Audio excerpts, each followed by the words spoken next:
No total, Lula ficou 580 dias preso na Superintendência da Polícia Federal em Curitiba, sede da extinta Força-Tarefa da Lava Jato. Ele se apresentou à sede da PF em 7 de abril de 2018 e foi liberado em 8 de novembro de 2019.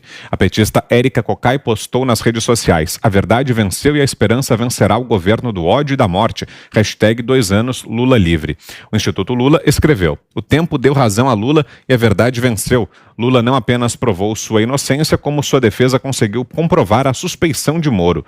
O partido da Lava Jato sempre teve interesses políticos e que não passam pela verdade nem pela justiça." Zé Maria.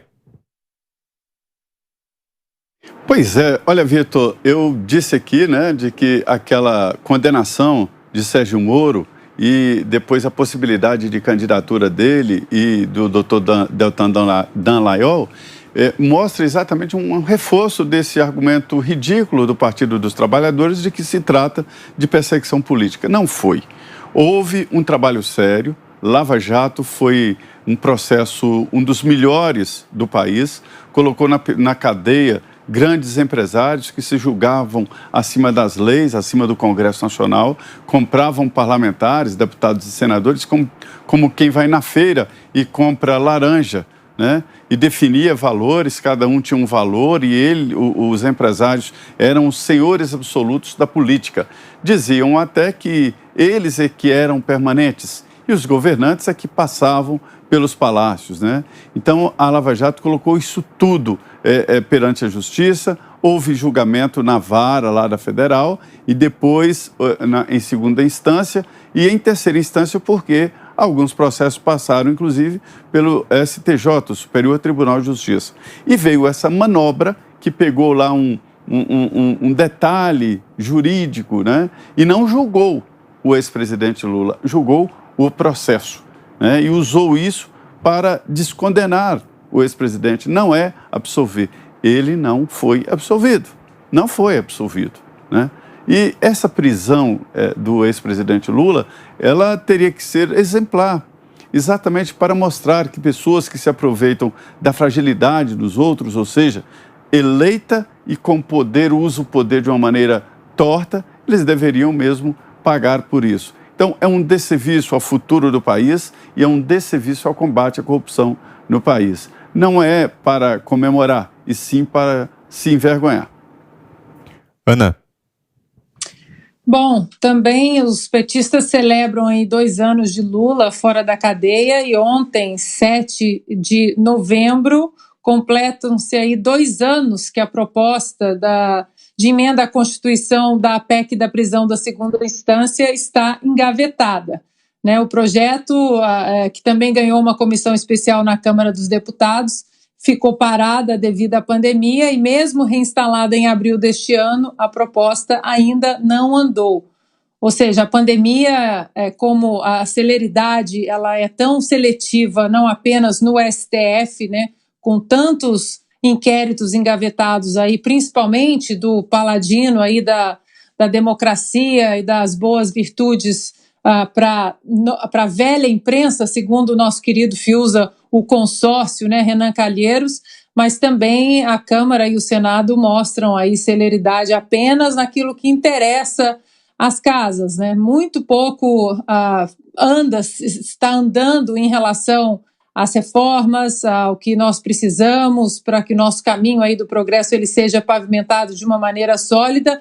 E a PEC da prisão da segunda instância é uma pauta importante para a nação brasileira. No entanto, agora então, caminho aí de 2022, com tantos nomes interessantes aí nas cédulas, no cenário de eleição e reeleição, aí as máscaras vão cair de vez, porque os engavetamentos, muita coisa engavetada, e infelizmente essa PEC tão importante também, completando 2 anos aí dentro da gaveta na Câmara. Fiuza. É a história do maior casuísmo do sistema judiciário brasileiro. Casuísmo é quando você toma uma decisão fora dos padrões por conta de uma circunstância que você está mirando. Então, o casuísmo foi o Supremo Tribunal Federal, como acabou de mencionar o Augusto Nunes, tomou uma decisão cerca de 3 anos depois da sua própria decisão, no sentido contrário. Ele havia decidido que era possível a prisão após condenação em segunda instância. Lembro bem do voto do ministro Gilmar Mendes, falando que no mundo inteiro havia essa tendência, citou grandes sistemas democráticos que tratavam assim a questão, justamente para evitar que aqueles que têm os ricos, que têm os advogados, que impetram diversos recursos, etc., que isso se transformasse na famosa impunidade velada, né? Então, essa decisão o STF cassou dele mesmo, cerca de 3 anos depois, e o único grande acontecimento nesse período foi a prisão do Lula. Então, foi uma decisão que beneficiou o Lula, um casuísmo, né? E a partir daí ele foi solto. E aí a gente deve lembrar o seguinte: esta corte que tomou essa decisão, em boa parte foi nomeada pelo próprio Lula, ou indicada, né, pelo próprio Lula, pela sua sucessora, Dilma Rousseff. Não é isso? Então, nós aí já estamos no perigoso e cinzento território das promiscuidades. E onde há possibilidade de promiscuidade, o país precisa abrir os olhos e colocar a investigação para funcionar.